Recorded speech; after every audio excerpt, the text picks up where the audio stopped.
listeners, welcome to yet another episode of your new favourite podcast. I'm back again with my favourite co-host, well, my only co-host, Mr. Aidan Barkadine. I was going to say, you've been cheating on me. No. Been hosting other podcasts when I'm not around. I may have been on a few other podcasts just to see what it was like. You dirty little slut. I do like it when you talk dirty to me, but that's not what we're here to talk about today. Talk dirty to me. So we're here today. It's already chaos. It's already off the rails. It's already just gone to shit. I was trying to have a nice little intro, and you had to ruin it by calling me a dirty slut. Well, you know, it's what the listeners like. They like a bit of sexual tension. I think they do. I think they can feel it. They can feel just how much we just want to raw. We are known as Britain's most erotic film podcast. Is that we should change the tagline now? I think it's no longer your favourite film podcast. Britain's most erotic film podcast, hosted by the Wario and Waluigi of the film criticism. Yeah, well, that's a T-shirt in the making. Excellent. Alongside All Fart No Poo and Man Go Backwards. Man do go backwards. That's Kino Inferno merch coming soon. Hopefully. We can barely get it together to make a podcast, mate. That is true. Like, considering how long it's just taken us to actually start recording tonight is criminal. Anyway, Today's episode is on the theme of Asian oddities. For a second, although Asian oddities, I thought we were going to... For some reason, I had in my head it was called Asian Horror Madness. It could be called that. Let's take it again. Yes, do 2 takes and we'll decide at the end. So tonight's episode, Mark, you filthy slut, is called Asian Horror Madness. Is that okay to use that gong? Is that okay? No, it's not okay. And it's certainly not okay. It's certainly not okay to use this piano riff. But we did it anyway. God, first it was the yew tree things and now this. We're just going to get sued. Yes, well. But enough about yew tree. So Asian Horror Madness is what we're going for today. So we both decided to pick... We're mentioning yew tree more than we mention what culture now. Can we get sponsored by yew tree?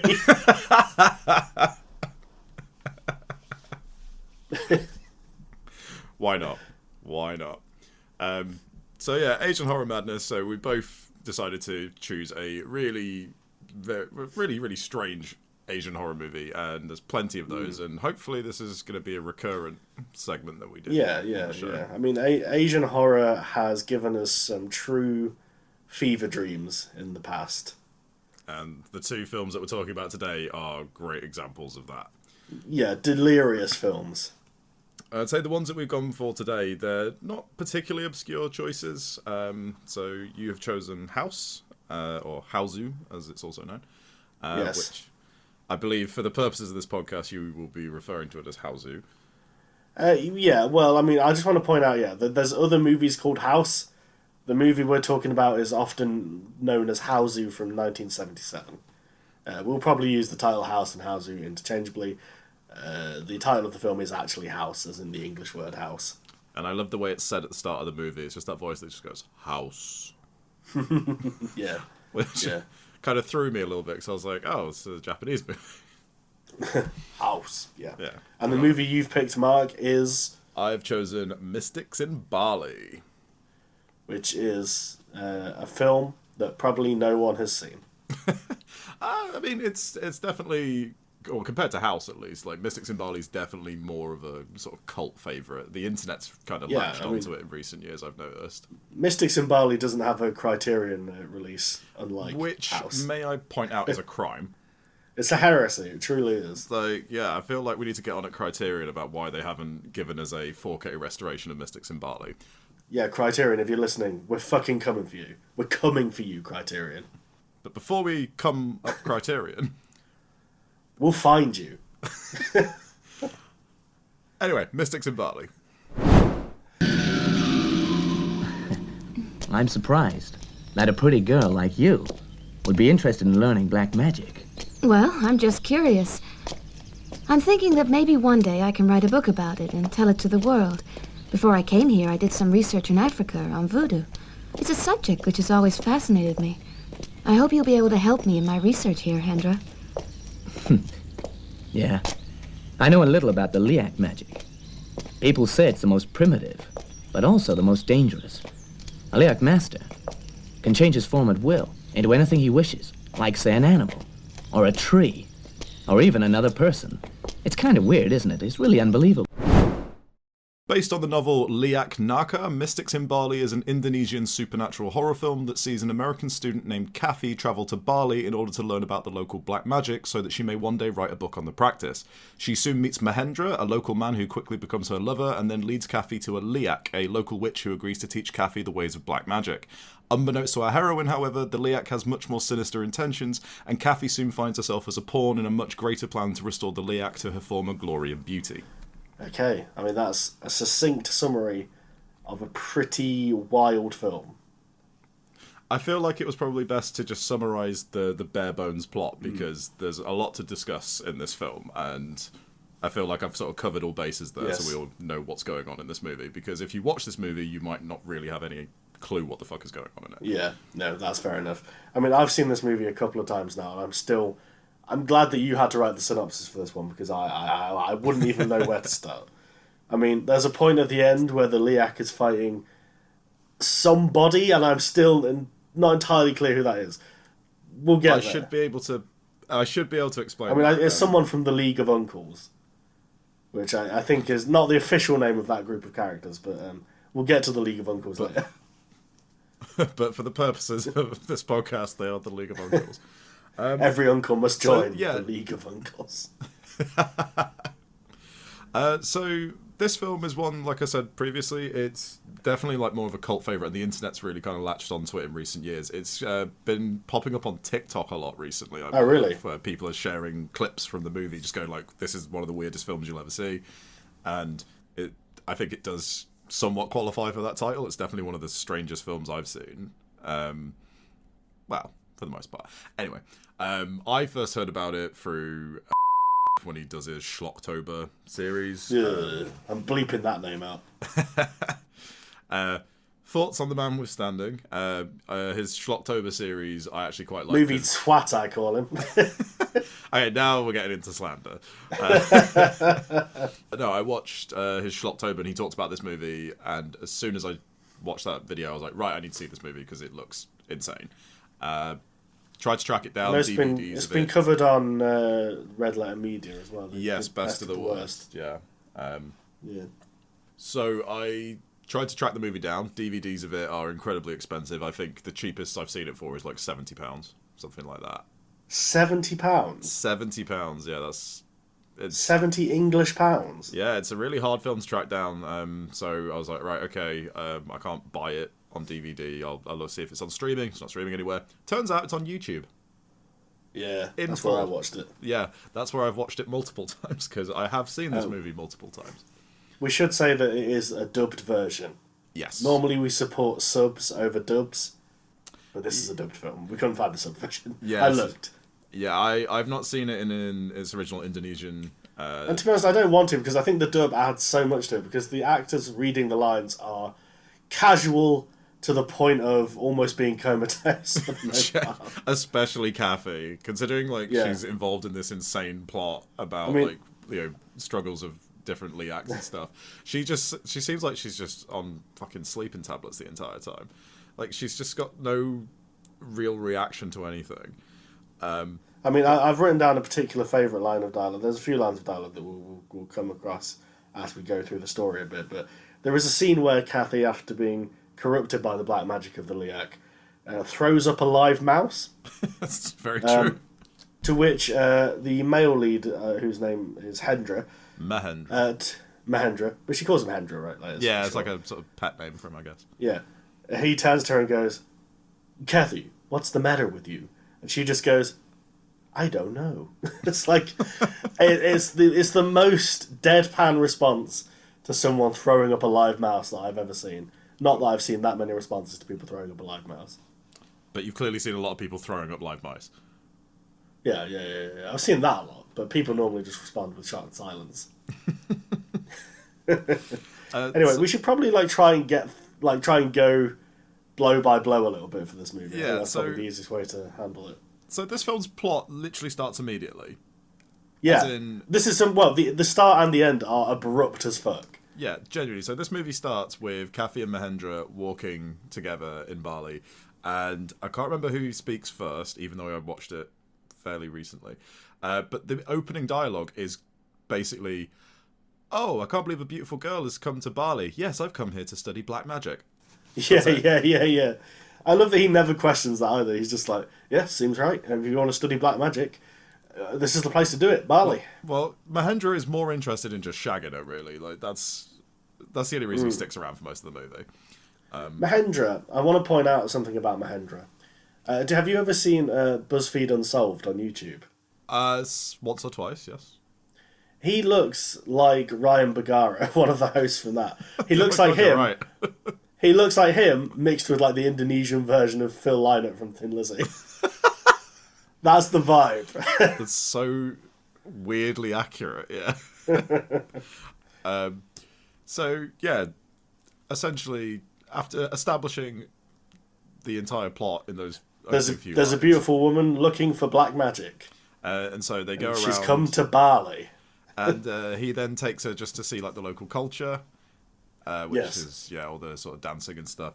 And then almost it really is immediately just dancing and stuff. I'm not entirely clear what he's showing her at this point. But they're having some kind of... There's a lot of banging of drums and a lot of dancing and yelling, but I'm not entirely sure what the purpose of it is.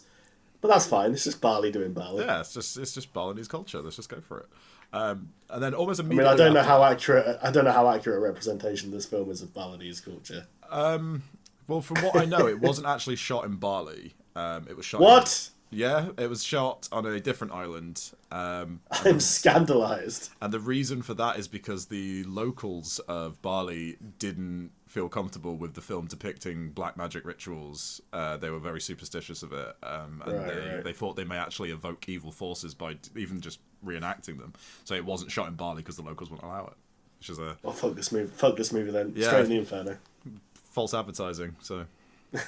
You told me there was going to be mystics, and granted, there are mystics, but you told me they were going to be in Bali, so why is it not in Bali? And they're not. No, it's shot straight in the Inferno. Job done. The most arbitrary reason for an infernoing I've ever heard. Anyway, so after sort of showing Kathy some of the local culture, he then almost immediately takes her to find the Liak, who is a witch.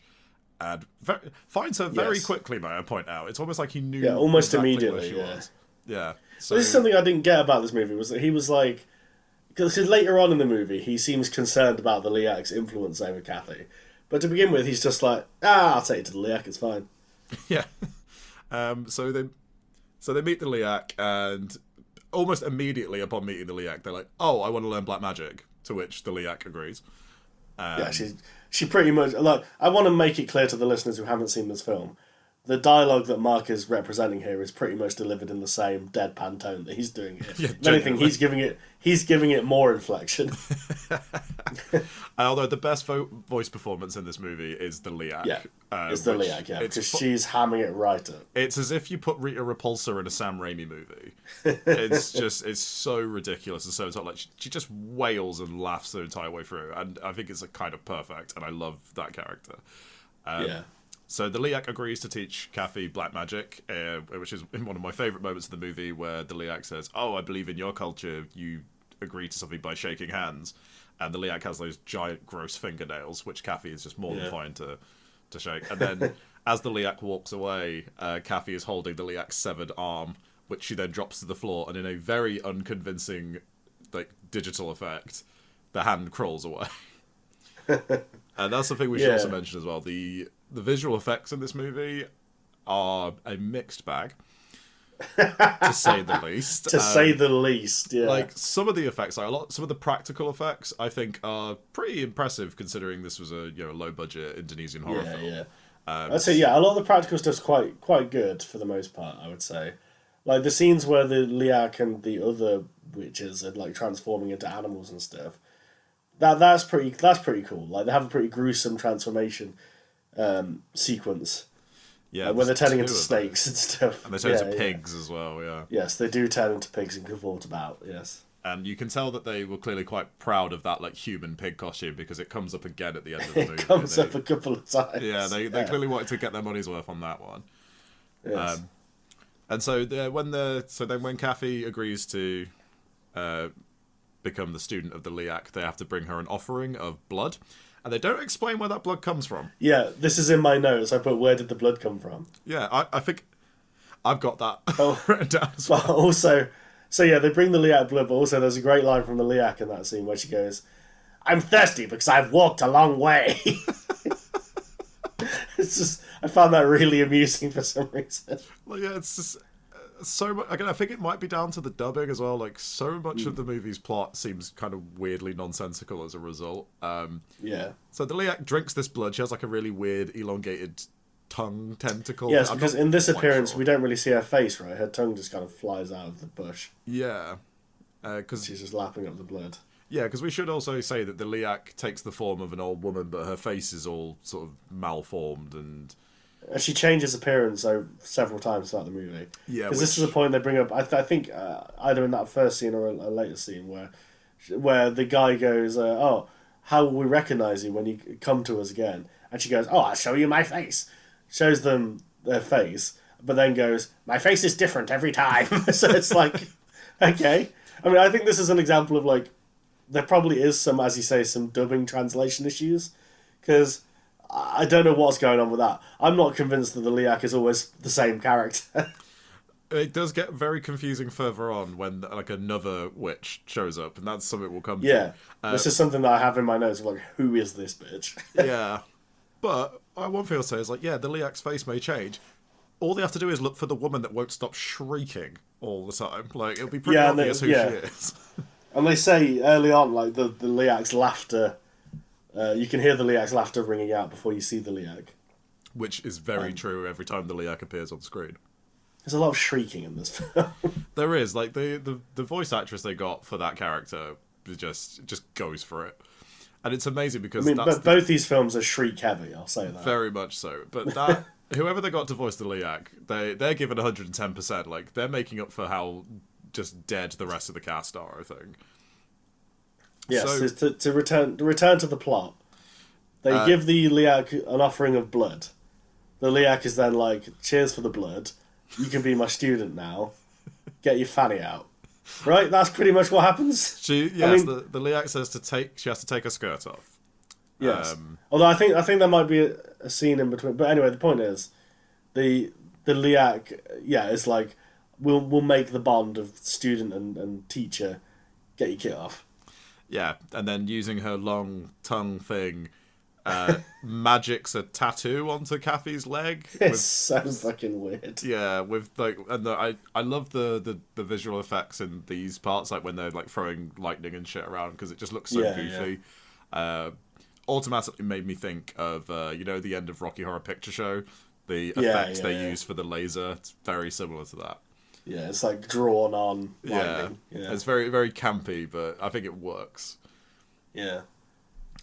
So Kathy then becomes officially then the student of the Liak. And there's a great line in that scene as well where Mahendra goes, "Hey, she doesn't want to be a Liak forever," and the Liak goes, "I know that." Like the level of casual conversation everyone's having just had me in stitches when I was watching it this time. I've also just having a quick scan of my notes there. Like, one thing that we should also mention is so Kathy's come to learn about black magic. She also, in what is very much a throwaway line of dialogue, says that she just knows voodoo. Yes, I have that in my notes as well. Apparently, she's just proficient at voodoo. Yes, she literally says to Mahendra, she goes, "Oh, I've already learned voodoo. I've already mastered voodoo." Like, and now I want to learn the black magic of Indonesia. Yeah, and he's like, "Yeah, seems fair enough. Seems chill." He's just like, "Get your kit off." Again, it's always interesting. All anybody in this movie wants is to just take advantage of Kathy, really. Like, yeah. Yes, well, that's the thing, right? Because when the Liak marks her with the tattoo on her thigh, she's not supposed to show it to anyone. But then literally the next scene is her being like, "Hey, Mahendra, look at my tattoo." And there's a very weird scene where she stood there in her underwear and he's just like looking at the tattoo. And they're having casual conversation. Then he's like, "Oh, I'll keep looking over here," and she's like, "That's enough." It's like, okay. It's not even the creepiest thing that Mahendra does, because there's that part where Kathy's just asleep in bed and he just walks into her room and just starts staring at her while she's asleep. Yes, very weird. The vibe is very weird for everyone in this movie. Yeah. Like, they all don't... Like, none of them pass the vibe check, if you ask me. No, everyone in this is moving like Thackeray Binks, to be honest. You are determined to make that a thing, aren't you? So where are we in the story of Mystics in Bali? So I feel like we don't need to go too deep into the plot, because this movie's not very concerned with doing that itself, I think. No, but I thought we'd try and move through the 20 minutes of plot that it does have. So, moving on through. So, all that really happens between Kathy's next visit to the Liak is Mahendra, like you say, is like staring at her tattoo and is like very encouraging of her doing this. And so from there... Which is weird, right? I want to call out Mahendra a bit of scumbag, right? Because he's encouraging her to do this. But then later on in the movie, he's like, "Oh, I've got to kill her, I guess." Yeah, that I want to talk about. So Kathy then starts her lessons with the Liak. The first lesson is she has to learn how to laugh, like a Liak does. Oh, yeah, this scene is amazing. It's just Kathy and the Liak just cackling at each other. Yeah, I like that scene a lot. I also like... I was just going to say as well, I quite like the score to this movie. It's very... You know, it works, I think. It's kind of hard to describe what kind of music it is, but... It's kind of synthy a little bit. Yeah, it's heavy percussion.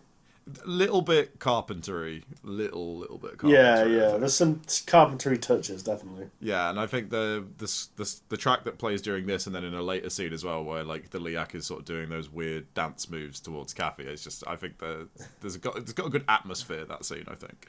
Yeah. We need to talk about that bloody dance off they have. Like, that scene where Kathy takes her first lesson from the Liak. Yeah, first off, they start laughing at each other. Then they have like a little dance off. Then they turn into pigs? ? That comes a little bit later. And Okay, I think this is later, where sure. the plot of the movie gets a little bit confusing, because the pacing is so breakneck. It just jumps from night to night without any regard for the audience. There's literally a point where I think after the first meeting with the Liak, they're like, "Oh, we'll come back tomorrow night with some blood," and then it just hard cuts to the same area of the woods and then with some blood. There's no scene in between. Yeah, and it's just like, oh, whoa, what's happening? And they do that a lot, which is why when I mentioned that other witch, who I have seen this movie a couple of times, but I'm still not 100% sure on what's going on. But like you see earlier in the movie that other witch is watching Kathy and is like, observing her. But we'll come to her shortly, because again, it is weird for a movie that has such little plot. There's kind of a lot that happens, I think. I think we'll sum up the rest before we get into specific scenes by saying, like, so Kathy starts to study with the Liak.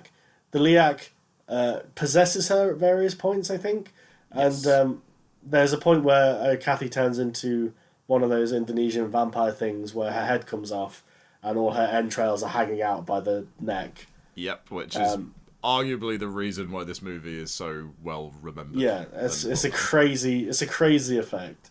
Not a very convincing one either, may I point out. No, not terribly convincing, no. I mean, there's an absolutely devastating scene where Kathy flies it as the dismembered head with all the entrails hanging out of her neck, flies in through a window and goes over to a pregnant woman, sucks her baby out of her ?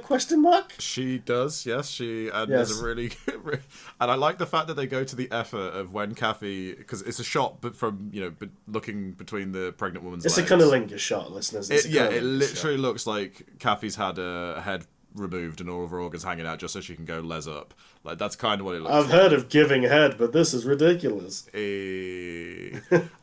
the creature that Kathy's become, it's called a panangalan. Yes, which is a good word. I like that word. But I do like the fact that when she goes and sucks the baby out of that pregnant woman, which is a sentence I never thought I'd be saying. It's a hell of a thing to say. It is, isn't it? But to make sure that doesn't look like she's just, chowing down on some rug, they go to the effort of having the pregnant woman's stomach deflate as the Yeah. I know, it's so ridiculous. I mean, the fact that you've got a woman's head flying around with entrails hanging off of it is pretty fucking ridiculous to begin with. Yeah, so the long and short of it is the Liak is using Kathy to go out and suck the life essence of young folk so that she can become young and beautiful. Now, the wrinkle comes in here where our man, Mahendra, he's like, oh, maybe I shouldn't have sent that American woman to become an evil witch. And he goes to his uncle and is like, Uncle, some shady shit's going down. The Liak's about. And his uncle's like, don't worry about it. I've tangled with Liaks before. I know what to do. Because my uncle also fought the Liak way back when. So this is where the Council of Uncles comes in. Because there is also like a group of older male villagers who I assume are all uncles, because that's what this movie is setting up. It's like DuckTales. It's like how the ducks in DuckTales never have parents; they just have an endless supply of uncles. Yeah, and they all kind of gather, and he gathers them.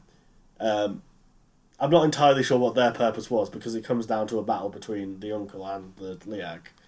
Yeah, they're basically getting together to assemble the magics to counteract the Liak's magic. Right, basically. Right, yeah. That's They're like doing a ritual, yeah. Yeah. Yes, and so basically the movie kind of gets to a point where the uncle kind of... so he turns into like a ghost uncle, right? Like he turns into his old uncle who died, I think, is the thing. I'm not entirely sure what's happening. But somebody turns up and they fight the Liak. And they have like a kind of Dragon Ball Z-esque fight. But with they the budget do, that and movie it's has, marvellous. Yeah, I think I've written down in my notes Ghost Uncle Pig Woman knife fight, which that happens in the movie. The Liak changes forms several times during this battle. Yeah, again, just like Dragon Ball Z. Yeah, and the movie basically ends with everyone has died. Not everyone, because what's he fucking called? Mahendra and his uncle are still alive. Like Kathy's just dead. Kathy dies at the end of the movie. Yeah, she does die, which is quite surprising. I thought she was going to live, but then again, I suppose after you've had your head disembodied and you've chowed down on a pregnant woman to, suck her baby out, I don't know why you'd want to live. This third witch, who we're not entirely sure about, is also dead, and the Liak is also dead. And the movie literally ends with the words "the end," as Mahendra's just like, "Damn, it's all over." So that's just it. That's it. That's your movie done. And from what I gather, I don't think he even got to slip Kathy one, so it's not a happy ending for anybody. No, he bloody didn't. Or at least not on camera. So, in terms of this movie, I mean, the listeners can probably tell from that confused summary that this movie is hard to follow. Yeah, especially, like we say, with that second witch, because that comes out of nowhere, because you just randomly see Kathy practicing Liak magic with another woman who is who's not the Liak that she has been practicing with, which you could easily be led to believe because obviously the Liak changes faces. I thought it was the Liak and she was getting younger because Kathy was sucking the essence. But it's not. It's this third character. It's this third character who very briefly appears earlier in the movie. Yeah, she's like watching from the trees or something, right? Yeah, and so she's supposed to be an enemy witch of the Liak, essentially. She's just an enemy. Okay. And then we have that scene that doesn't quite make sense, where the three of them turn into balls of fire and just bash into each other in the sky. See, I was going to ask about this, because they say earlier in the movie that like a fireball that got extinguished was someone's soul, and Kathy had accidentally killed someone, which leads to a brilliant exchange where she's like, "But I'm a murderer now," and Mahendra goes, "But it wasn't your doing." It's beautiful Shakespearean dialogue once again. So I was... There is a fireball fight later on, and at that point in the movie, I was just like, I have to confess, I don't know what's happening. I think that's where I stopped making notes. Yeah, because I think that is really quite confusing, and it's only from me like reading a summary of the film on Wikipedia that I know who that character even is. Yeah. So if you've got the summary in front of you, what is the deal with the ghost uncle? The ghost uncle. All it says here is Because that's not Mahendra's uncle, right? Like, that is another person who appears. Or is that supposed to be him channeling the ritual magic, or what? I think it's I think it's supposed to be him channeling the magic, because it says here that it's the same character, Marquis. Okay. Marquis. Okay, sure. Okay, so there isn't a ghost uncle, but there is a Super Saiyan uncle. Yes, and it's Okay. I'm guessing that is what we're supposed to believe, that he's like powered up and stuff. And it's also implied as well that the Liak and him have crossed paths before, because she Right, well, recognizes this is why I was confused, because he mentioned his uncle earlier on, saying that he was the one who like found the techniques to battle the Liak, and said that he battled the Liak ages ago. So I thought he was literally summoning the spirit of that uncle. He might be. And The movie doesn't explain it. And that's why the Council of Uncles has assembled. I think we should just go with that, because I think Ghost Uncle is the one that fights the Liak. That's my headcanon on this movie. I mean, the fact that you can watch this movie and not know if a ghost uncle is in it kind of tells you all you need to know. I feel like most movies I've seen, I'm pretty sure whether there is the ghost of someone's uncle in the movie. But I do just want to say, for how, like you say, us trying to explain the plot of this fucking movie is just as confusing as watching the movie. However, I don't think that is in any way a negative of the movie. No, this movie is not made for the plot. No. I mean, it's not watched for the plot anyway. They might have tried to make a coherent movie, but they didn't. No, you watch this movie because a woman's head flies around sucking babies out of people, and is apparently powerful enough to knock a woman through a window, which is my favourite shot of the entire movie, may I point out. That bit is fucking amazing, yeah. Because it's just so out of nowhere. The effects on this are just like, they're so incredibly just kind of bad for the most part, because there's a lot of like video effects and stuff, and this is something that we'll compare with House, I guess, but like there's a lot of video effects where it's very unconvincing, like it's very bad chroma key and stuff, but it just kind of adds to the overall atmosphere, in my opinion. Absolutely, like the slightly uncanny vibe, and I'd kind of say that like the slightly shitty dub kind of adds to it as well, where like it feels kind of dreamlike in a way. Yeah, it reminds me a lot of like sort of like Italian horror movies. You know, it's kind of got that vibe where everything kind of operates on dream logic, and it's just a fever dream with unconvincing effects. It's just. I mean, as we've said, the main driving force for the protagonist, Kathy, who's kind of the protagonist, but she is that she wants to learn black magic. For reasons that I'm never entirely clear on. She wants to write a book. She wants to eat, pray, love her way into this, essentially. Well, yeah, she wants to eat baby love, from the sound of it. She's been doing voodoo and all sorts. And then at one point, the Liak is like, the illness that you have. So I'm like, is she trying to learn black magic to overcome an illness? Is that the thing? But I don't know, whatever. God knows. She's right, she is also writing a book. Yeah, it could literally be anything, but it's not important, because we're just here to see flying head woman eat babies. That's what I'm here. Yeah, I mean, this film knows that it doesn't need to set anything up. It's just like, look, the setup is going to be as brief as possible. Woman wants to write a book about black magic. Just go with it. Like it's fine. And this guy is the fucking Indonesian Phil Lynott is gonna help her and then decide not to help her. He's going to call on when it gets a bit too much for him, he's going to call upon the Council of Uncles. It's kind of like I kind of do like that in movies though, and I think I just like it when the facts of the movie are just told to you very straight, and it's like we don't need to explain it. It's like she's just here to learn black magic. She's writing a book. I'm like, cool. Same as we both recently saw Last Night in Soho, where at the beginning of that movie they're just like, oh yeah, the protagonist just sees ghosts. Yeah, just get on with it. Yeah, they don't need to explain it. It's like, oh, you got a gift. Cool. She sees ghosts. Yeah. Don't need to know. Straight in, no kissing. Yeah. So, one thing I did want to ask you about with this movie is, what do you make of the central love story between Kathy and Mahendra? It's not a believable romance. No, not terribly. It's not romantic. I'm not sure how old Mahendra is. That's another thing. Because Kathy is supposed to be a student, so from what we gather, she's like a uni student, so kind of 18, 19, 20. I guess. And apparently, depending on which dub of the movie you watch, her nationality is different as well. Yeah, she's American in the one that I watched. Yeah, and there's another dub where she's Australian, apparently. And What? Yeah. We need to track down that dub. It's just calling everyone I want to learn black magic, you can't. All the other performances are the same, but she's just got a really fucking rough Australian I didn't even accent. know there were multiple dubs of this. Apparently there is, yeah. Why did they make more than one dub?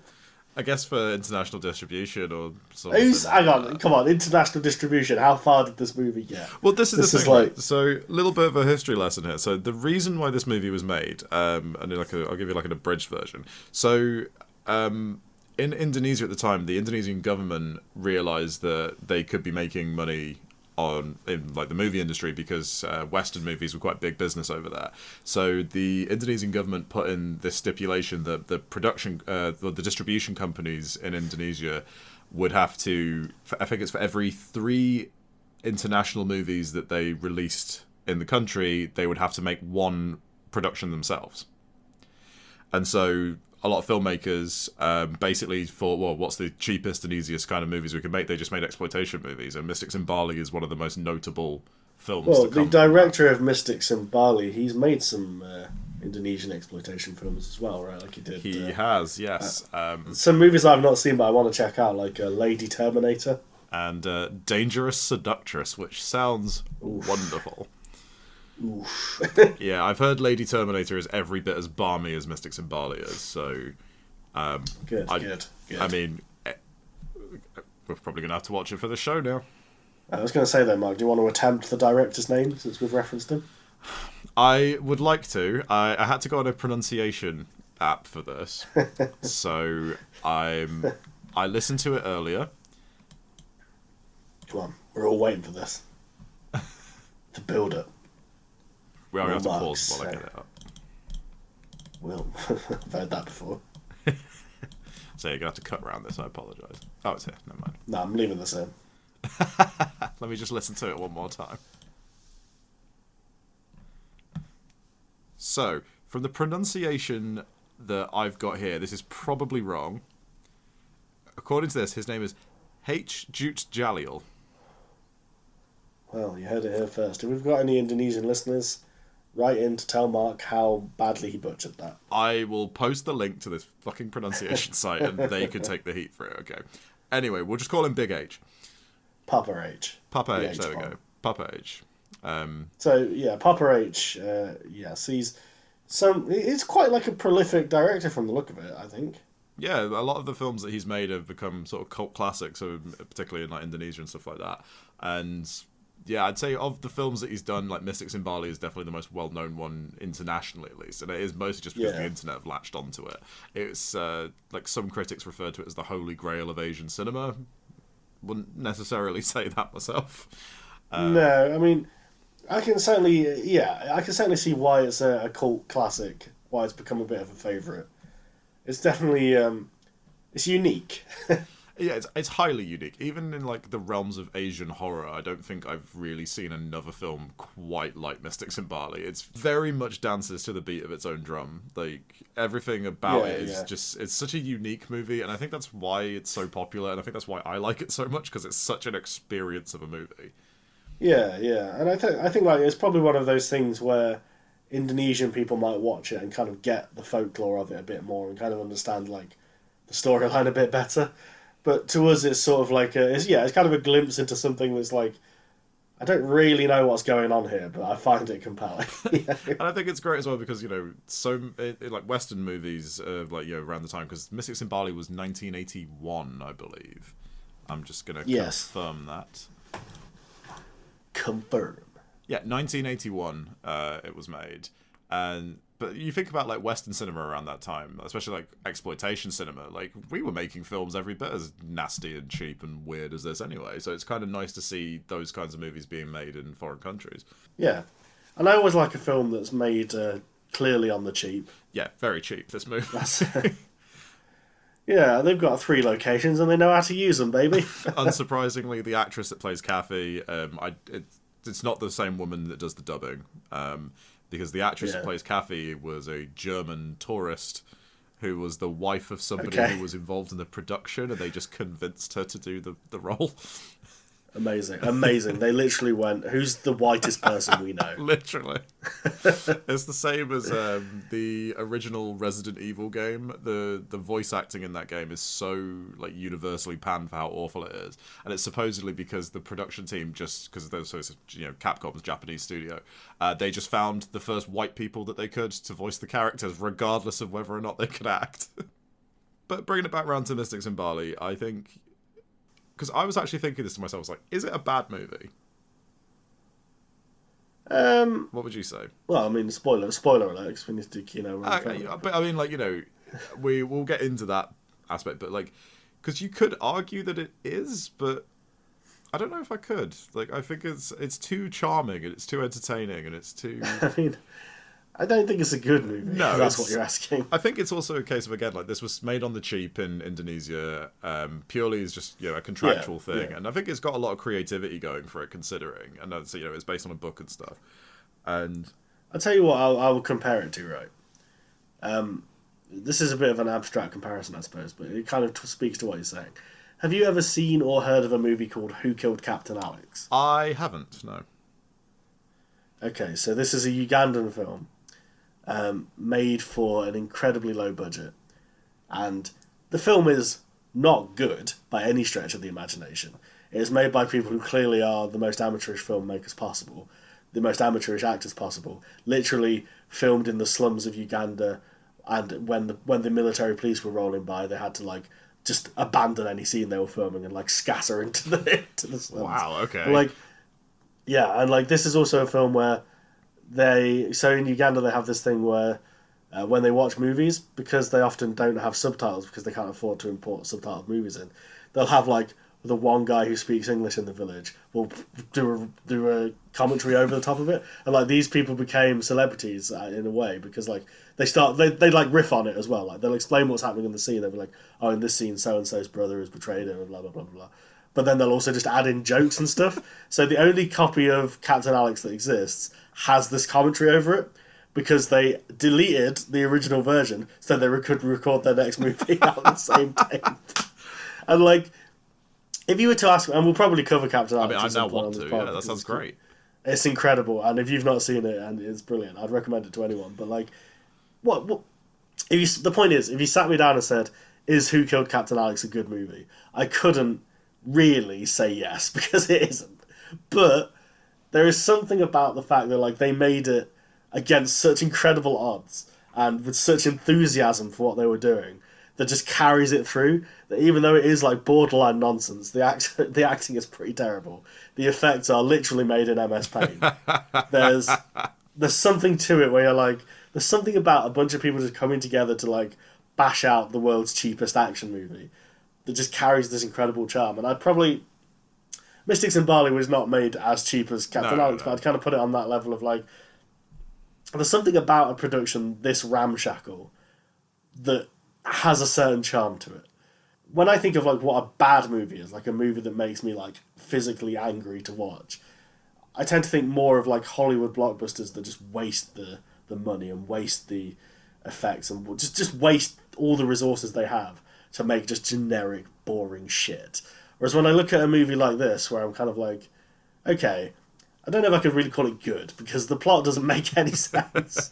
The acting is, risible, really. The effects are just... They're varied, as we said earlier. They're a mixed bag.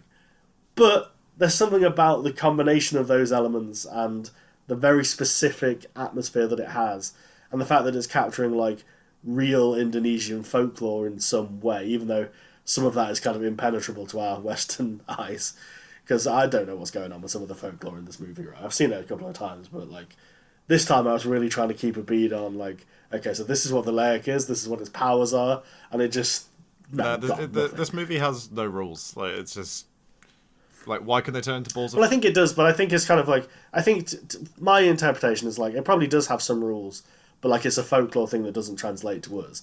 Whereas like the equivalent, I guess, would be like if we had a movie where there was just a witch, and the witch was flying around on a broomstick, eating children in a cauldron. Like, to another culture, that might be like, sorry, what is happening here?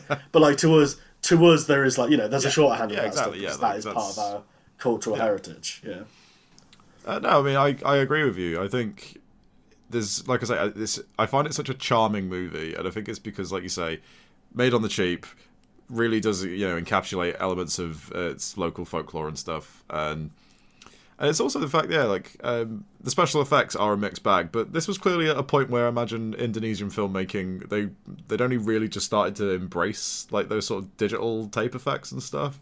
So I don't find them. It's not something that I find is like a negative, because again, I think they also look really quite funny and kind of like there's like the first time you see Kathy's head disattached from her body, is that a word? Detach. I don't know. Detach, I guess. Detach. Yeah, her head comes away. There is like something quite disturbing about that as a visual, I think. Yeah. Even as ropey as it looks. Because I think it's like, obviously we've ruined it for anybody who's going to watch it. Yeah, there's a woman's head flying around with her entrails hanging. I don't think you can really ruin this movie. But like whenever I've shown this movie to people, and I've shown this to a couple of people, that first part where Kathy's head detaches always gets the best reactions. Because it's a great That's scene. the point where everyone goes, all right, Mark, what the fuck is going on in this movie? And I'm like, oh, it just gets better. Wait for it to suck the baby out of that pregnant woman. Which is the best scene and then there's like the point out. The crazy like video effects magic battle between the possibly ghost uncle and the Laik is something else as well. Like that is like quite spectacular. Although to me, that's kind of where like my involvement in the plot just goes completely out the window. Because that. Oh yeah, well me too. I mean, I can't even figure out if this cunt's a ghost or if he's a real bloke or what's going on. Yeah, because they're having this fight, and like some of the things that the Liak does in the fight don't make sense. There's that bit where she like creates a ring of light and then jumps, and then like she grows really tall, but then in the next shot she's not tall again, and then she turns into a pig, and they fight her with a knife and shit. Yeah, I mean it's baffling. I mean this is a film that one of the lessons in black magic was a bizarre dance off. And then in the next, like they just dance for a bit, and then they dance around a circle. It's very. And strange. Then in the next lesson, they turn into pigs, and then they turn into snakes. Yeah, I did quite like the animal transformation. I like the fact that the transformations were really slow and horrific. Yeah, like the pigs, like the snake's kind of like jaw like bursts out of her face. Yeah. And it's a really creative movie, I think, and I think that's why it's so popular with like people like us that like weird, cheap movies like this, because you could tell that it was made with good intentions, essentially, even though it was a contractual thing that the studios and the distributors had to make these movies. And I'm really glad that it has found a life through the internet, because I think it's the right length for a movie. Oh yeah, it's not 90 minutes. It's only like 80 odd minutes or so, and it just gets in, gets out. You see some freaky shit. Yeah, because I think that's the thing, because it works better in the fact that it's short as well, because I feel like a movie like this, it could outstay its welcome. Yeah, definitely. I don't think the film is ever boring either. Even when the scenes where nothing crazy is happening, the little pockets of exposition that you get throughout the movie are kept very brief. And as soon as you feel like those scenes are going on too long, it's like, oh, crazy head shit. Yeah, it just cuts to something crazy. And the pacing of this movie as well, like. It's so fast. It just wastes no time. This is partially why we're so disorientated by the plot, right? It's like everything moves so quickly that even the information you are given is so brief and it's over so quickly that you're just like, okay, what? You don't have time to process it before suddenly there's some hag shit happening. And it's like, okay. So you just kind of have to surrender yourself to the movie, really. Like, you just have to kind of go with it. But this is a film that, like, I can imagine a lot of people enjoying. Like, oh, absolutely, yeah. And I think it has a real kind of energy to it, I guess. Yeah, there's just so much crazy stuff that just doesn't make sense, or is just... Like, I love how Mahendra's uncle, when he... It's probably one of my favourite scenes in the movie, is where he finds Kathy's body without her head on it. And she's just her body's just standing there. And his way of preventing... I know exactly what you're about to say. His way of preventing Kathy's head from reattaching to her body is just to get those little spikes, like little cocktail sticks. Those little, like toothpicks, put them in the stump. Push them into the severed stump. Yeah, I had that in my notes. That's great. Because that's the other thing, is Mahendra's uncle's like, there's no way to save Kathy. And Mahendra's like, are you sure? And he's like, yeah, we just got to kill this bitch. And like, there isn't a way to save her. She fucking dies at the end. And it's just like, okay, that's which is something that I found so funny, because in a Western movie, obviously they'd save the girl or whatever. But in this, they're just like, well, she fucked around, she found out. End of movie. Yeah, because the Liak is killed by the sunrise. That's what kills the Liak. Yeah. He battles the Liak, the ghost uncle, or the leader of the council of uncles, battles the Liak until sunrise, and then the Liak's like, oh shit, sunrise, I just died. And then Kathy dies along with her, because I'm guessing, well, she still has the tattoo, doesn't she? So she's still a Liak. Yeah. So I guess she's, yeah. But again, that kind of doesn't track, because, I mean, I'm assuming Kathy's not killed because of the sunlight, because you see Kathy in the sunlight quite a lot. No, I think it's just because she was tied to the Liak. She was created by the... Because the Liak has her under her control, doesn't she? Hence why she can remove her head. Yeah, and just Kathy just straight up fucking dies at the end. And it's a very abrupt ending. And another film it reminds me of, and I'm going to also make reference to this when we discuss House. Both movies really kind of remind me of Suspiria. Yeah, I can see where you're coming from with that. Rather, more so with House. Definitely. But rather kind of loose plot. I mean, there is a plot. I find it a weird criticism when people say that Suspiria has no plot, because it does. But it's all about the visuals and the crazy stuff happening. And all of that is kind of secondary to the experience of actually watching it. But again, House more so. I'm going to have to give it Kino. It's got to be Kino.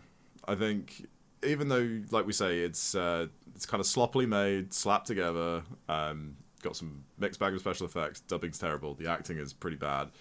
It's such a fun watch, and a movie that every time I've watched it, I've really enjoyed it. And yeah, I'm giving it Kino, because it's a really fun movie. Like, if you've got a bunch of friends over and you're all having drinks, which is pretty much how I show it to people, it's just one of those movies to put on and just watch people's reactions to it. Yeah. I'm going to say, let me think about this. Our binary rating system. With no room for nuance whatsoever. I'm going to say, really, you should pop it in the Inferno, but you're going to see it in the Inferno, and you're going to want to pluck it out and pop it on. So it's a singed Kino. You'll put it in the oven for a bit, and then when it's ready, pop it out. Yeah, it's a singed Kino. Singed Kino. That's what I'm saying. I love how we said there's no room for nuance, and we've already had a soft Inferno and a singed Inferno. A singed Kino, sorry. A singed Kino and soft Inferno. That's both of our porn names. So, House. House.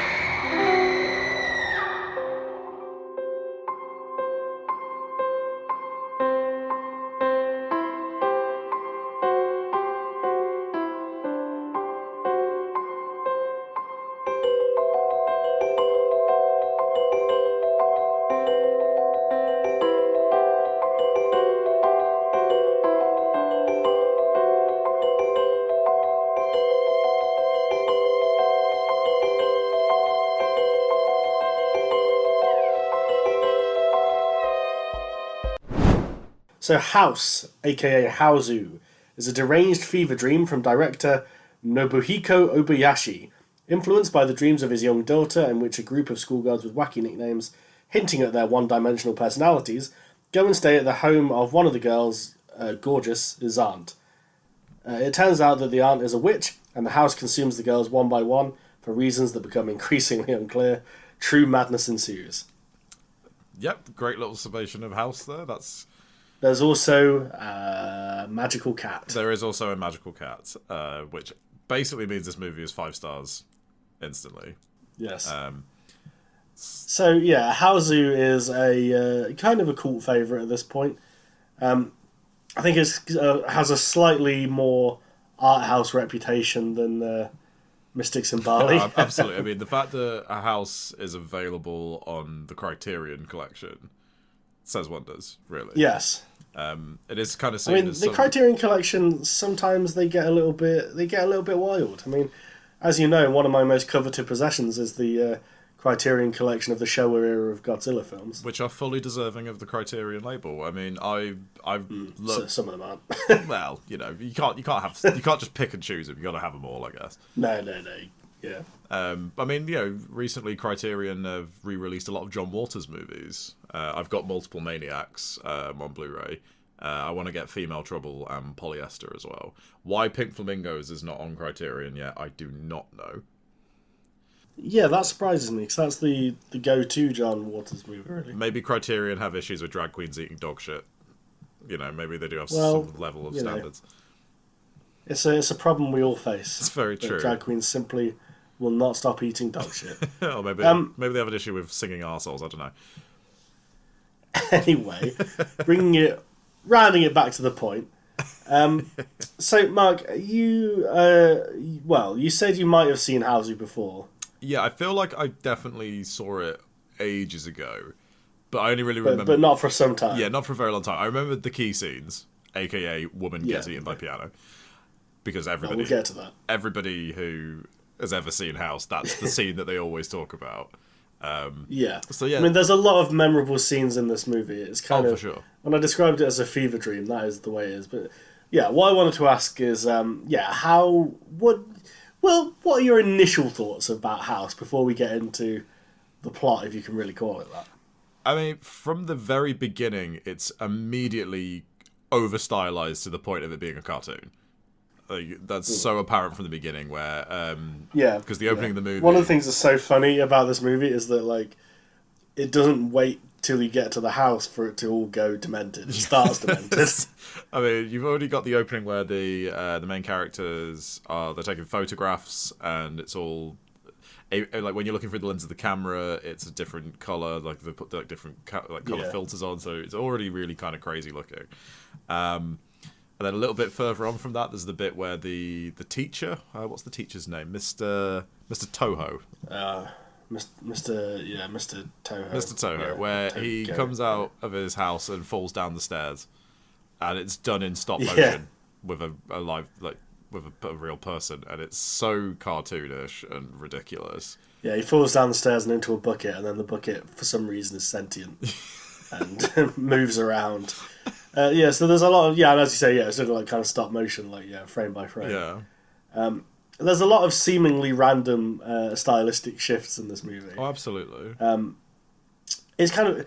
We'll get into what the plot sort of is in a bit, because this is a movie where plot isn't really relevant. No. It's about the experience of the movie. And broadly speaking, the plot is just what I said. Like, a group of schoolgirls go and stay with one of their aunts in the country. The aunt turns out to be an immortal witch-type character who sustains themselves, or who sustains herself through consuming young women of marriageable age. Yeah, because she was... her husband died in the war. Yes, her husband died in the war after promising that he would return, even if it took forever or something like that. And, her long-lost love and, lack of dick has clearly turned her into some kind of bizarre entity. Well, this movie could be called What No Dick Does to a Motherfucker. You're quite right. A life without dick is a life less lived, yes. Yes, and we should say the schoolgirl protagonists of this movie, they all have names that indicate their personalities to some extent.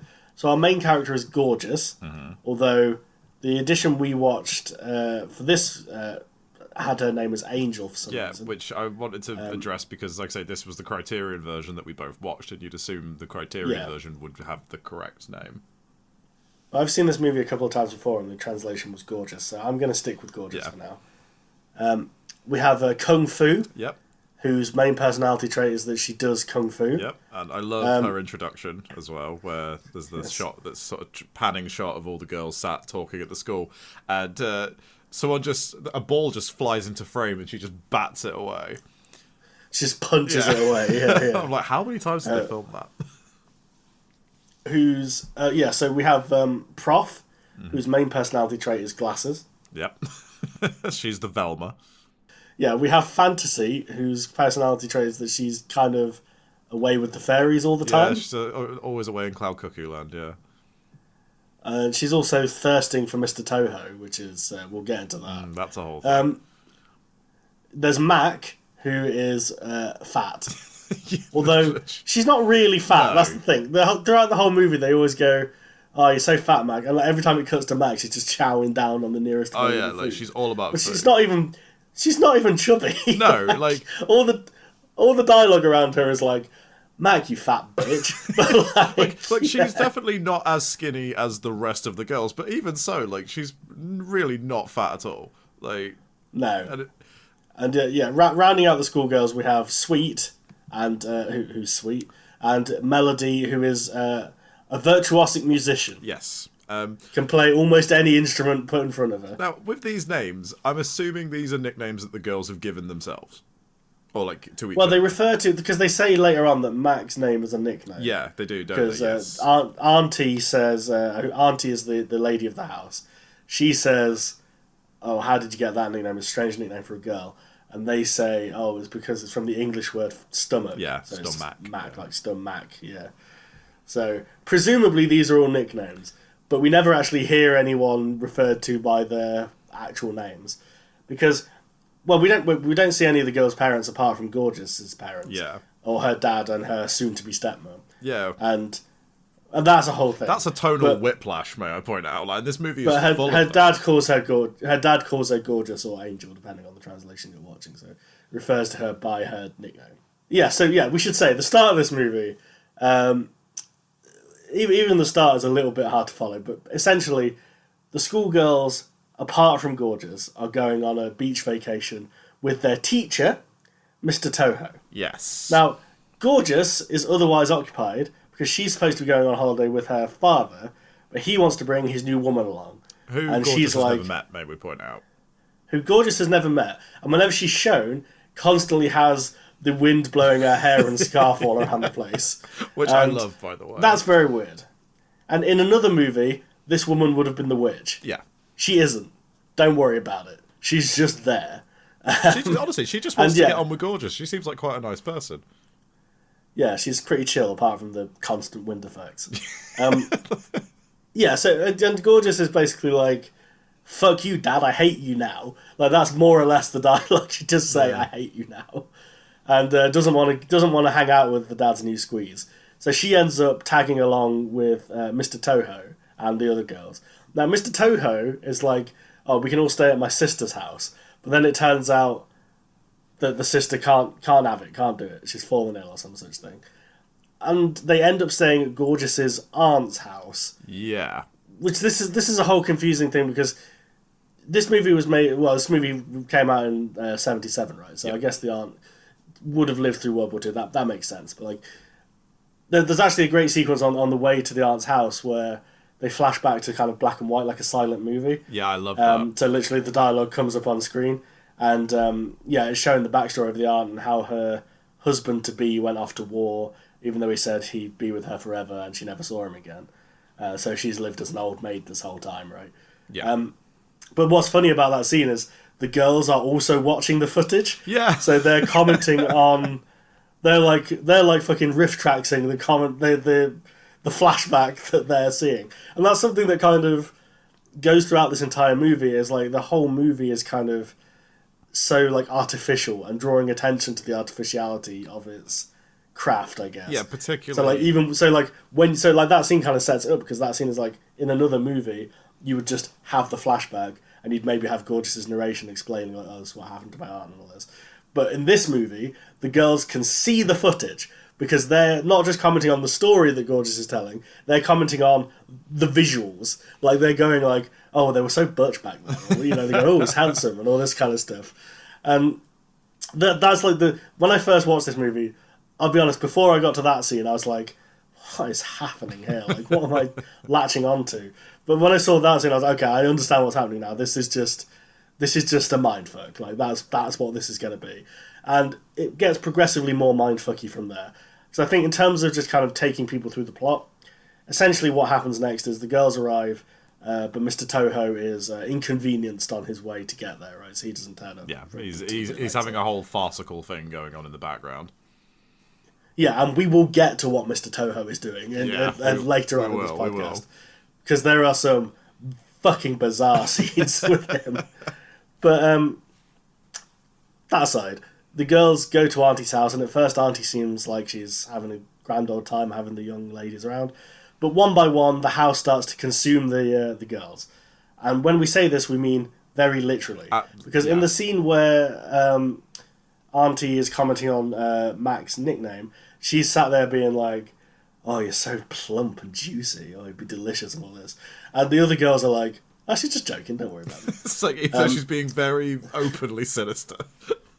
Yeah, and we established there's like a well in the house because Mac brings a gigantic watermelon from a watermelon vendor who pass on the way. Might be my favourite character in the movie.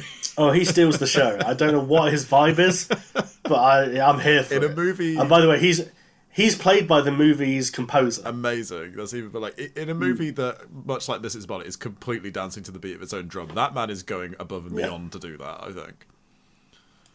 Yeah, so Mac, there's a really weird scene where they haggle over a watermelon. And then Mac goes back to get the watermelon and presents it as a gift to Auntie, right? And Auntie's like, "Oh, the fridge doesn't work, so you've got to store it in the well."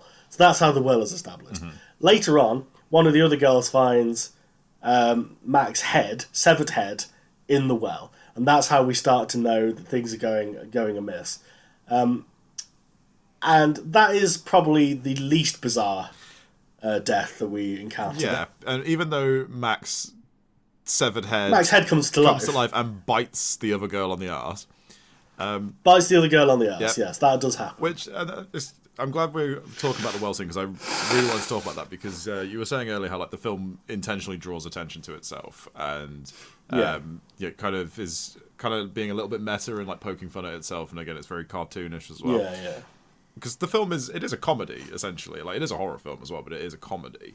But I think the scene where the girl pulls Mac's head out of the well, that to me is one of the times where the movie treads the line really well between comedy and horror, because the image of Mac's smiling severed head in that girl's hand is genuinely quite creepy. And then it's immediately undercut by the bum biting, the army hammering. Yeah, I think that's the whole leave it.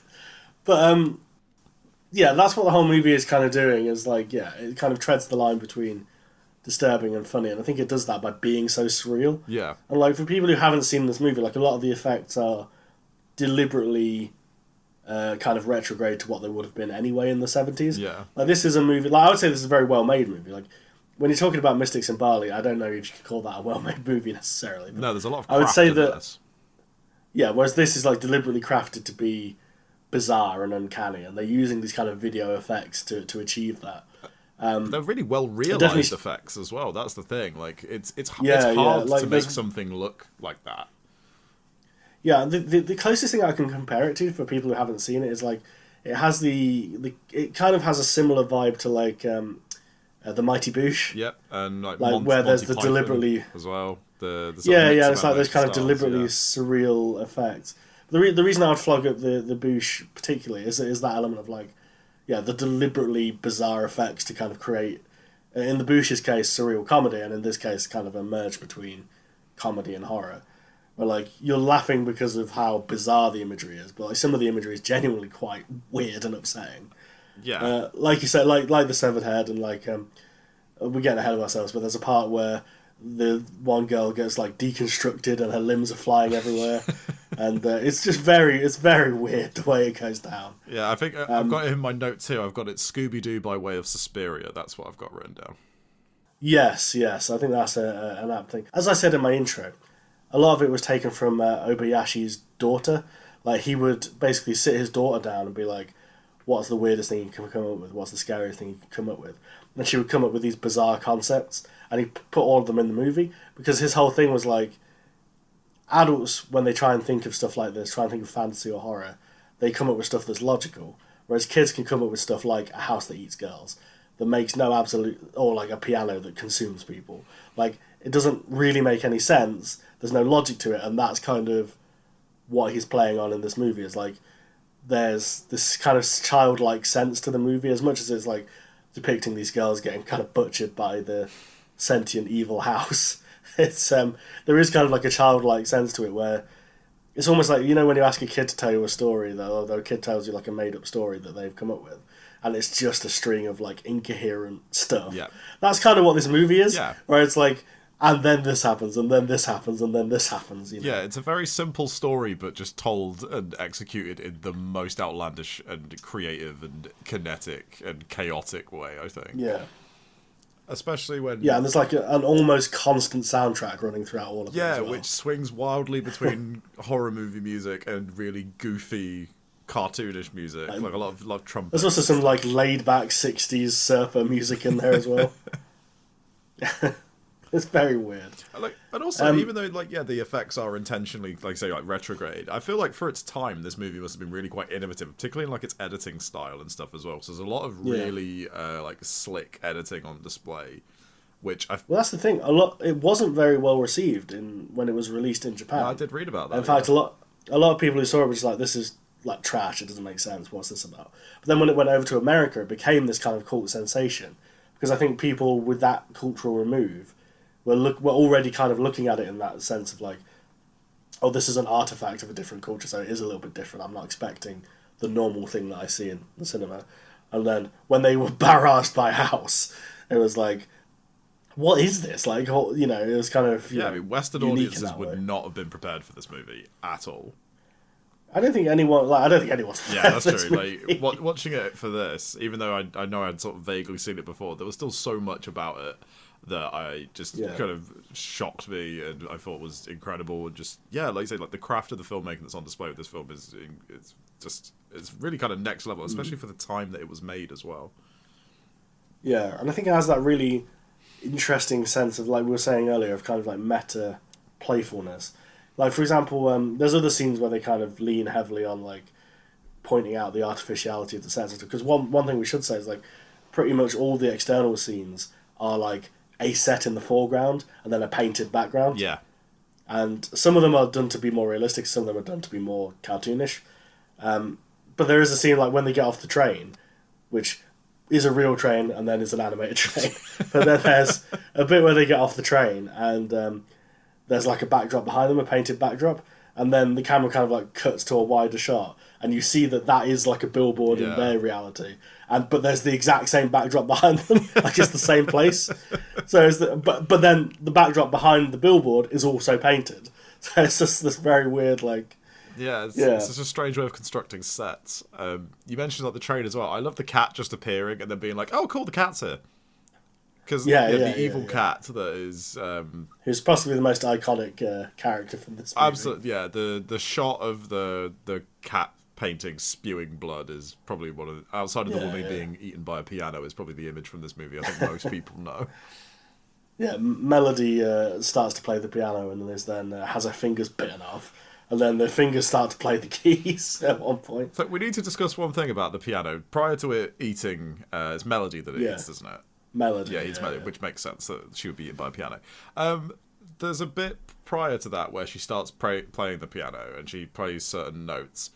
And it's eerily similar to the intro to Welcome to the Black Parade. Welcome to the Black Parade. Yeah. I can't not hear that whenever I've seen Everyone says yes. There's like a piano motif it plays throughout the film as well. Yeah, it's very similar to the dun, dun, dun, dun. I'm not the biggest fan of that album particularly, but I would like to think that they intentionally took. It's a hell of a coincidence, otherwise. Because it's like one note difference. It's ever so slightly off, but I've seen it shared online a lot where people have like just put that clip up from House, going, "Wait a minute."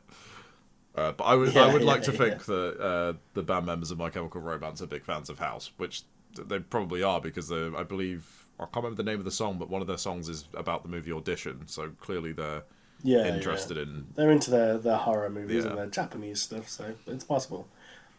Yeah, so Haozu. So, yeah, this is one of those movies. I mean, I've seen it a few times.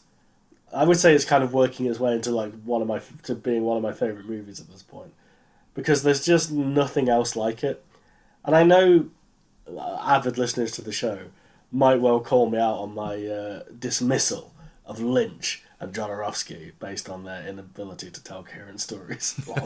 But that's I'm simplifying it, but that's not exactly what I said. But and people might look at this movie and go, "But this is just surreal nonsense as well. Like, how can you latch on?" I don't think it is though. And I think the difference for me is, first of all, I'd say there is a storyline, although I think the ending gets very confusing. We'll get into that in a minute. But the thing for me is, this movie is so... There is nothing else like this.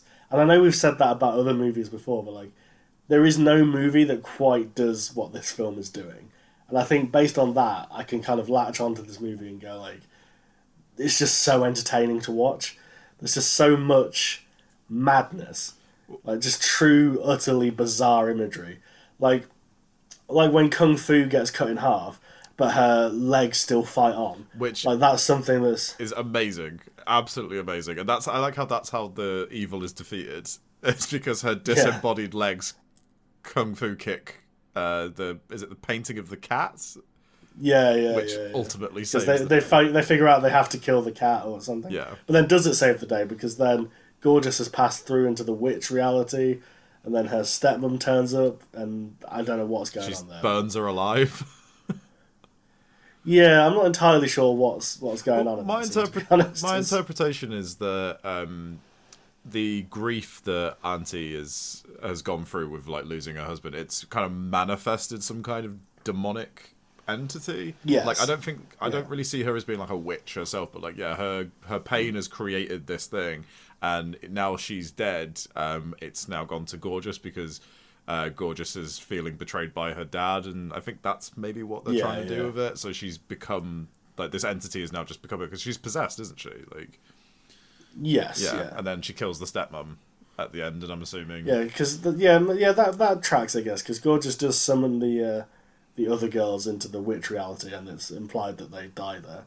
But they kind of die but become part of their house. I think is the idea. Whenever you see inside like that reality, that's some of the most bizarre imagery in the movie as well. Yeah, because there's the bit where I think it's Kung Fu's head comes off, and it's just floating on a background of bizarre blue demonic faces that are just drawn onto the background. Yeah, and again, that's an image to me that that's a very striking image. It's also when you find this movie on Prime, which is where I watched it. That's the thumbnail for the movie. But no, I mean, one thing I want to address though, what is going on with the character of Mr. Toho? Because he is their teacher, right? And they call him Senpai, which, it translates to he is their teacher. Yeah.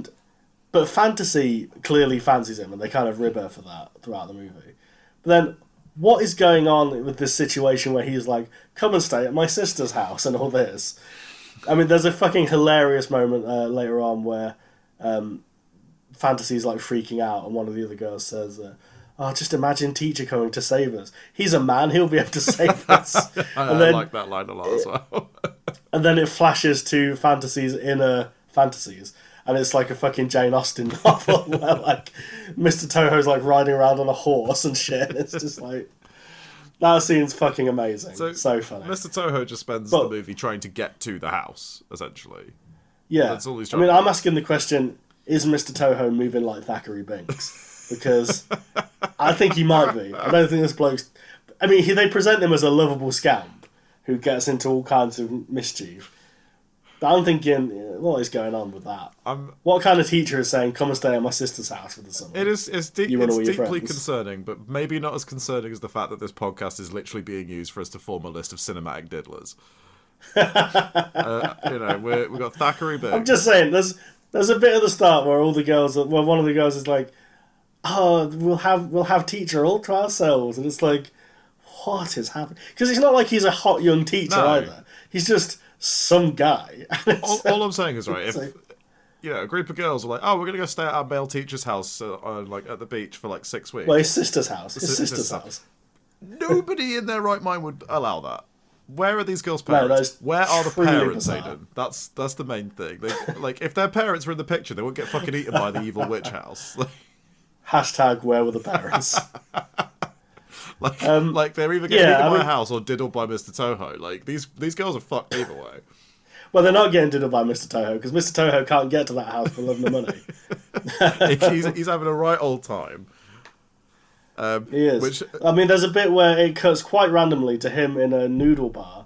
And this is one of the strangest scenes in any film ever, where, apropos of nothing, and it is not remarked upon by any of the characters. I know what you're about to One say. of the noodle chefs is a bear. he just chills in the background. Yeah. And nobody really says anything about it. No one addresses the fact that a bear is serving noodles. There's just a fucking bear there. This is what I mean about, like, it's not just the house that's deranged in this movie. The entire movie is utterly fucking bizarre. Well, I've got it written down here as well, but like one of my observations of the movie is there's always something happening in the frame. Every single shot of this movie, there is always something like to kind of like steals your like glance away and stuff. Like there's so much happening in this movie. It really kind of reminds me of, and it's a weird comparison, but you know, like films like Airplane and stuff. Well, you know how that movie is so just like bursting at the seams with gags. House is very similar, where there's just so has much... that machine gun like kind of rapid fire stuff. And I think I could possibly see why people wouldn't like House. I can completely understand why some people wouldn't like it. It's definitely not for everybody. It's an acquired taste for sure, because it's just so so weird. If this is the first thing you watch that's a little bit odd, it might blow your mind. I feel like you couldn't just sort of, if you were trying to get into strange movies, House is probably not one to start with. I mean, it would probably completely indoctrinate you into the weirder side of things, but I think it's I can see why a lot of people wouldn't like this. I think the over cartooniness would really put a lot of people off, whereas obviously I think it's great. I love the... I mean, I think it wears its heart on its sleeve with that, because it starts off with the girls and their stupid names, and like it kind of, you know, it lets you know what you're watching is going to be a cartoon. Yeah, you know, and it very much is like, you know, you can see this working as an animated movie. Like it's very much got that kind of feel to it. But no, the deaths... I mean, there are literally animated sequences. Yes, there is. But it never kind of loses its sense of being a horror film, because the deaths are quite nasty for the most part. Yeah, like, you know, Melody being eaten by that piano looks horrendous. It's a so much blood. Horrible way to go. So much blood. And like when it like chops her fingers off and stuff, again, it's a very similar effect to what's used in Mystics in Bali. It's, you know, it's a tape effect. But it looks good and it looks quite nasty. This movie is it's a trip. Quite literally. I should say Obayashi died, I think, only last year. Oh, really? I didn't know that. Yeah, very, very, very, very recently, yes. Wow. And, I mean, he made a bunch of other movies, but I think this is the one that, like, he stands out for and is what's going to be remembered for the rest of the time. It really is. It's a landmark of Japanese cinema these days, really, though, isn't it? Like, it's so fondly looked back on. You know, it's one of those movies, like I've said, it's such a unique thing. Like, there is no other movie like Kaozu. Like, it's hard to explain what makes it so good if you've not seen it, but, like, this is why I would put it, like, I think it's, this being, like, maybe the third time I've seen it, it's starting to breach my top 10, I think, where I'm just like, do you know what, this movie is, like, I'm not in the mood to watch it every day, but when I do watch it, I'm like, this is just crazy, but it's so watchable. Yeah. And it has that similar thing, right, and this is a comparison that my partner made while we were watching it earlier. Is like, it has this thing of, you know that I'm a big fan of Wes Anderson's films, right? And a lot of people kind of poo-poo his stuff because it's like, oh, it's all the same, or, you know, blah blah blah, or like, oh, none of it, it's all so cartoony and all this stuff. Whereas my retort to that is always like, okay, you know, maybe his films are quite similar to each other, although I would actually dispute that a little bit. I would agree. But no one else makes movies like Wes Anderson does. So I'm not that bothered if his movies are quite similar, because it's like, he does the thing he does so well. Yeah. And like, Hauser is like a one movie version of that, where it's like, this thing is so completely what it is, and it's so good at being what it is, that I'm just like, I'm going to watch it time and time again. You know, I'm going to introduce other people to it, just go, sit down, watch this film.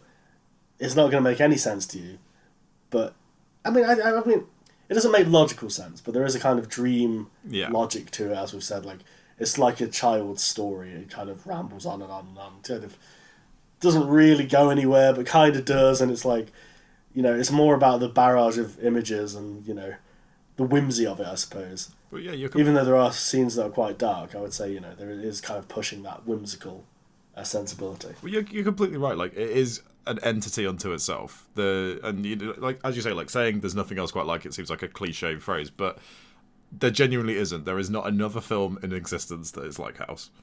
It's no, and I think it's because it's such a singular vision as well. Like the merging of like the sort of darker horror elements with the overtly surreal style. Like, I love that shot where the house grows, and it's a it's a Yeah, drawing, and Yeah, it literally, it's a drawing of the house, a 2D drawing, and it just grows and then grows again, and it just swells up, yeah. yeah, and it literally does look like something out of a children's book. It's very fairy tale-esque as well. And I love it. Any movie with an evil cat is also all good by me. It's like, I like the fact that the way that they signify the cat is doing evil things is like its eyes glow. I kind of like that. This is a movie that I actually watched. I didn't watch it fully twice, but because I watched both of these movies about a week or so before we recorded this, so I decided to do a little sort of refresher of both today. I didn't watch all of House. I watched about half of it, but even then, I was kind of sad that I didn't get to watch the rest of it because I was just having a really good time. The back half is where it gets truly unhinged. Yeah, and I think it was probably better that I watched the first half again because all the stuff in the second half is permanently seared into my brain now. So it was kind of nice to see, because I think, there is definitely more going on under the hood in the story department than what a lot of people may think. And it is... I just think as well, you're not really supposed to follow the story. It's kind of... It's incidental. Yeah, it is... Yeah, it's abstract from the story in some regards. Like, the bare bones of the plot are there, as we've said. It's like the girls go to the house consumes them. Yeah. But I think it is one of those films where you're supposed to kind of divine your own meaning from it in some way. Yeah, I mean, it's... And also, even if you're not up to that, just enjoy the fucking ride. Yeah, like, again, it's why, I made the comparison to Suspiria, because Suspiria is literally girl go to ballet school, witches. That's the plot of the movie. And everything else is secondary. Well, the plot is secondary to everything else. It's all about the actual experience of it. And weirdly, they came out the same year as Suspiria as well. Yeah, that's an interesting fact, actually. Yeah, like we've said, there's just imagery in this movie that, like, one scene is never forgotten. Like, the one that always kind of stands out to me, I said about, the head floating on the sea of cartoon blue faces is one. But the one that always stands out to me is when Gorgeous tries to contact them again through the witch realm or whatever, the other place that she's in. And, like, her giant head just pops out of the fireplace. But then also, as she's talking to them, the head disappears, and then like a giant set of lips just appear, and then there's just giant eyes like looming out of the wall and stuff. And it's all done with, like, video editing. Yeah. And it's such...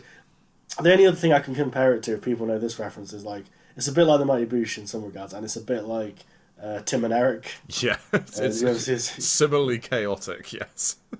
Yeah, and I wouldn't be surprised if Tim and Eric were big fans of this movie, actually. Oh, for sure, yeah. I mean, same with Boosh as well. Like, this seems like the kind of movie that Noel Fielding and Julian Barrett would be all about. Because I think Boosh does that kind of stuff really well. Like, there's some elements of Boosh that are genuinely quite horrifying. Like, I think, is it Black Frost? Yeah, genuinely terrifying. The crack fox. The crack fox shouldn't be allowed. The crack fox is well and truly cursed. No, I think it's the crack fox simply shouldn't be allowed. Yeah, I think is it Black Frost? Like, and they use like weird editing techniques for when he's moving, and it's genuinely really quite terrifying. He shoots like dry ice out of his cock. Honestly, mate, I rewatched series 1 of Boosh not long ago, and Jesus Christ, it's exhausting, that series. It's a lot. I've not watched it for a while. I was a big fan when it was originally on. It's one that I don't want to go back to, though, because I feel like it's going to be something that I'm nostalgic for, but then when I watch it again, I'm like, this isn't tip-top. I was surprised when I rewatched it recently because series 1 was, when I was younger, it was a bit too abstract for me. Whereas now I think it's great. I think series 2 is the peak of Boosh. That's where the show is at its best, I think. But no, you could definitely. I think there's a lot of influence in Boosh from House. I think you can see that. Well, this is definitely one of those movies where, a lot of filmmakers are into this movie. I don't know how much a general audience would, but then again, it was a cult hit in America when it first came out. So clearly there is an audience for something like this. Well, I wouldn't be surprised if this went on the midnight movie circuit. Like, surely. Oh yeah. I mean, it's one of those films where I think if you're in any way interested in cult cinema, world cinema, whatever, you've just got to check it out at least once, because it's crazy. I mean, we were saying about Mystics and Bali, like, that is a pretty unique movie, but there's something about a house that is just... There's, like, a unique magic to it where...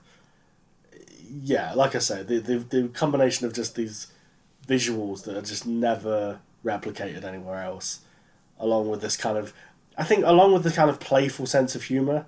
I think that's what keeps me coming back to it, like, you know, wanting to watch it again. It's like, there is just a real sense of humour to it, and there's a real, as you say, every frame is just packed with detail. Everything is so heightened and so crazy, and like, I saw stuff in this viewing that I didn't watch that I didn't catch the first two times I saw it, and it's like, you know, there's so much to, because it's not just craziness, you know, it's not just craziness for the sake of craziness. There is stuff going on. There is this sense that he's trying to create of like dream-like narrative and trying to convey like Gorgeous's and Auntie's emotional state through this kind of bizarre, surreal imagery, but also at the same time kind of commenting on filmmaking as a thing, because that's the thing with all the girls as well, having their personality traits be their names. He's like commenting on the you know, the tropes of characters and this kind of thing, you know, because as we've alluded to in other episodes, there are plenty of movies about a bunch of teenagers going off somewhere they shouldn't and getting killed, and most of them you will find within the archetypes of Hausu, you know, of House. Maybe not Kung Fu so much.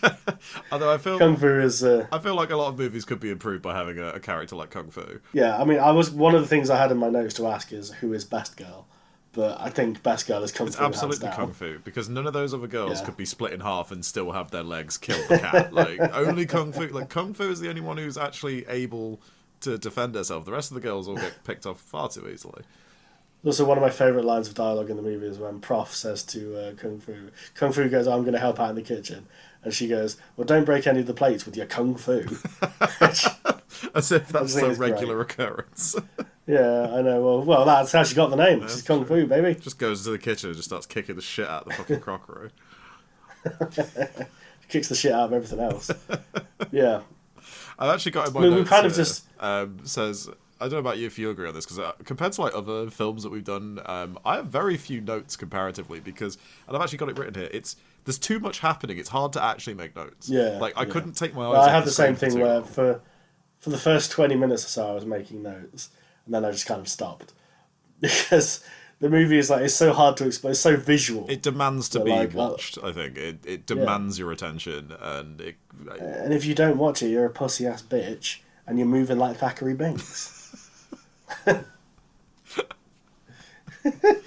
One scene I want to talk about is obviously the Mr. Toho stuff is great. Like the bear noodle chef is just Yes. that's great. That's complete. Well, that's the other thing about that scene as well, is that the human noodle chef, he leans into the house before it cuts to the noodle shop, and it's not like, that's not a visual editing thing like an Edgar Wright thing where he'd like, you know, have someone lean in and then the background would just change.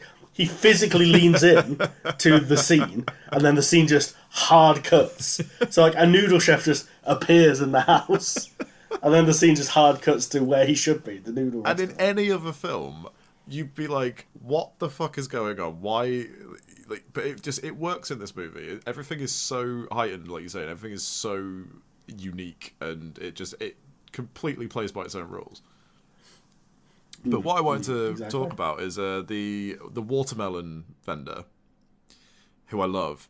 At the end, when Mr. Toho meets him, and he turns the man into a skeleton by saying the word bananas. Yeah, it's very, very weird. I don't know what's going on there. Like, a lot of this movie does not get explained, but that's the one thing that I want to explain. Why did the watermelon vendor turn? Well, they scream at each other for a bit first, and the guy's like, "Don't you like watermelons?" He goes, "No, I prefer bananas."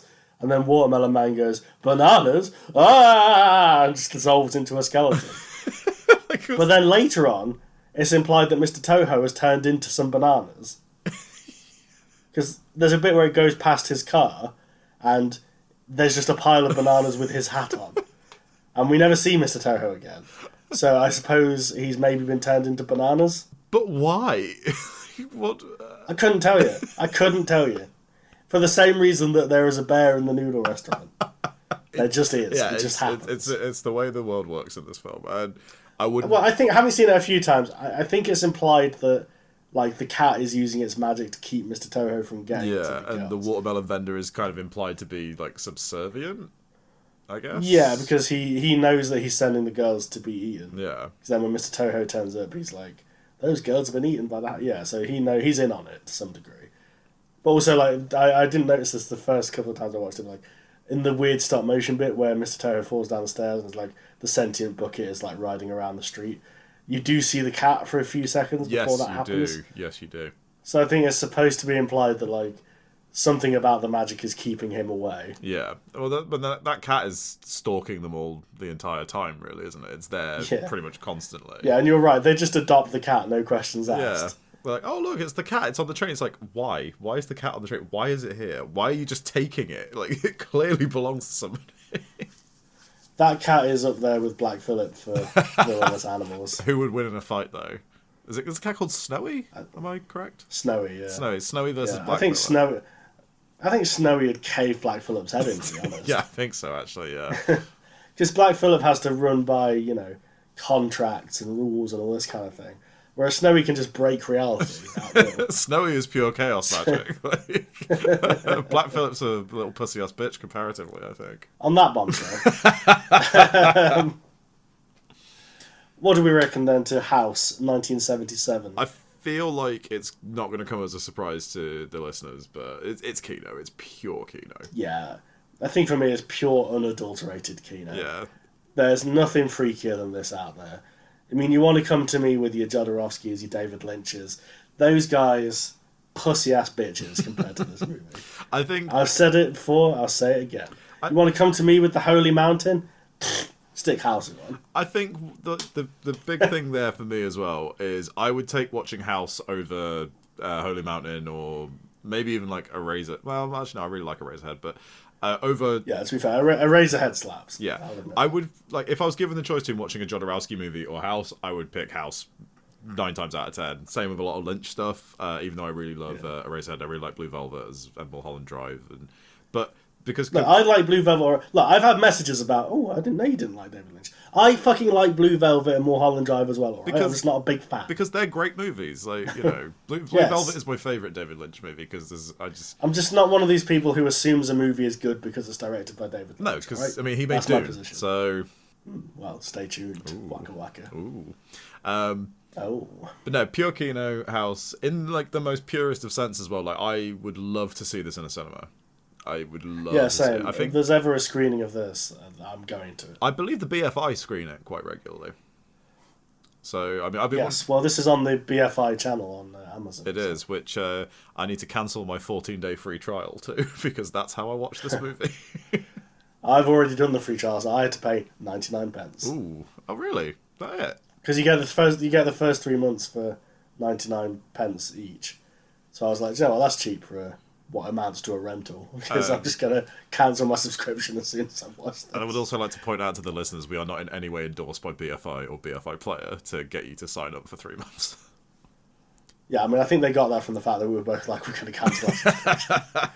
Although, I will say, when I had the BFI Player, it was pretty good. There's some good movies on there is some really good stuff. I was having a little peruse the other day, and there's a couple of things on there that I want to have a little. It's just I'm not a huge fan of the way Amazon structures its channels and stuff. It's kind of because it ends up being more. I kind of figured it out. I crunched the numbers. It ends up being more expensive being subscribed to these things and like not using them that much than it would to just buy the individual movies from Amazon. Yeah. So it's also the like Shudder add-on is weird because it doesn't have everything that's on Shudder available on it. Yes, that annoys me as well. That annoys me as well. So I do have the Shudder add-on because I actually use the Shudder add-on quite a bit. Yeah, there's some great shit on Shudder as well. Look, Amazon. We love them. You love them. They've never done anything wrong. We are not in any way endorsed by Amazon. Yeah, no, fuck them. Fuck Jeff Bezos. I mean, like, Jeff Bezos could give us money, that's fine, but... Yeah, give us money, but also fuck off, Jeff Bezos. Yeah, like, stay in space. Stay in fucking space. Stay in space. Leave your money here, like you should. Take Musk with you as well. Throw him into the sun. So, yeah, House. Kino for me as well. Got to praise Japanese cinema and condemn the rich. Slag off Bezos. That's what this show is all about. Yes. Well, Mark, that was a pretty weird episode that we just did. I feel like at this late juncture, we should point out that I have a bit of a cold. Mark's deeply hungover. Not deeply hungover, but...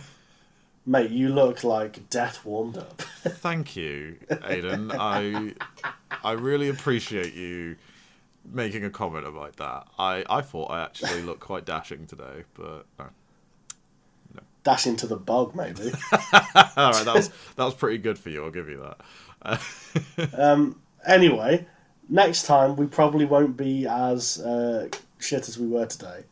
What's the next episode going to be? What is the next episode going to be? You decide. Don't actually decide. Because what the next episode is going to be is sequels of a bad, good nature. Good, bad sequels. Good, bad sequels, that's the one. I'm glad you remember, because I fucking didn't. Well, one of us has got to. Well, it's either going to be that or vanity projects. Yes, so yeah, we've got plans for things. No, it's going to be. Let's be professional for 1 fucking second. It's going to be good, bad sequels, all right? Yes. And you can find Kino Inferno at Twitter at Kino_Inferno. You can find us on YouTube, Kino Inferno. You can find us on Facebook, Kino Inferno. Find us on Spotify, Kino Inferno. We're not on Instagram. We're not on Stitcher. We still don't know what it is. I looked it up and I'm still not sure. We will be on Apple Podcasts. Yes, that's coming. That is definitely coming. Tell your friends about us. Tell your enemies about us. Tell your lovers. Tell your mothers. Hopefully they're not the same person. I thought you were going to some slam poetry there. I was into it. Shout it from the rooftops. Also, check out What Culture, I guess. We've not plugged them enough on this episode. I don't think we even mentioned them this episode, did we? Down with Thackeray Binks. I've had enough of this stuff. And Mr. Toho is also on that list now. Mr. Toho is on notice. The potential cinema... Explain yourself. It's the potential cinematic nonce list. That's what it is. The cinematic universe that no one wanted. And on that bombshell, it's goodbye from me, Aidan. And it's goodbye from me, Mark. And it's goodbye from me, the Noodle Bear.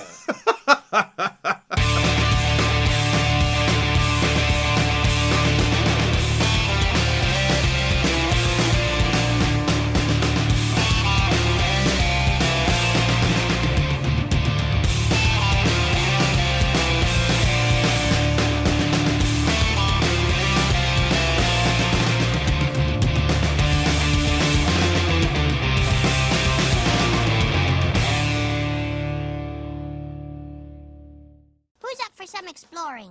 Yeah, I'm still checking out Japanese TV. Isn't this that cartoon that causes seizures?